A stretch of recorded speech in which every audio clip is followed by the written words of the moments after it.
جب رمضان آنے والا ہوتا تو میرے آقا رمضان کا استقبال کرتے جیسے ایک بہت بڑی شخصیت اور ہستی کا لوگ استقبال کرتے، انہیں ویلکم کرتے ہیں۔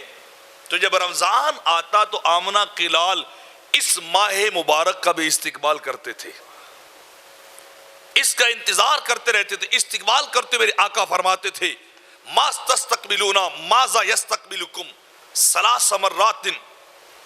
میرے آقا صحابہ سے شوق سے پوچھتے تھے بتاؤ بھلا تم کس کا استقبال کر رہے ہو، بتاؤ تم کس کا انتظار کر رہے ہو، بتاؤ تم کس کی اڑیک میں لگے ہوئے ہو، کس کو ویلکم کر رہے ہو۔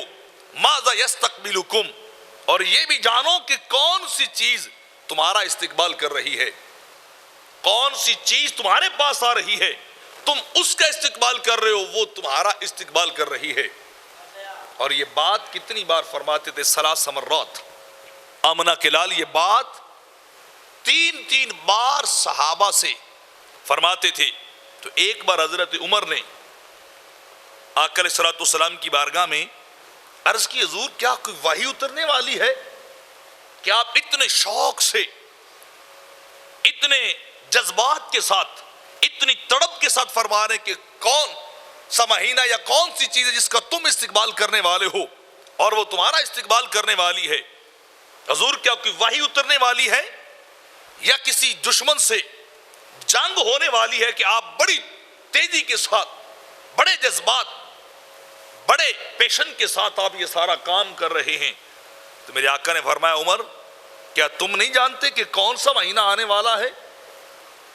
میرے آقا آپ بتائیے کون سا ماہ مقدس آنے والا جس کا آپ اتنا بے تابی اور بے چینی کے ساتھ استقبال کر رہے ہیں؟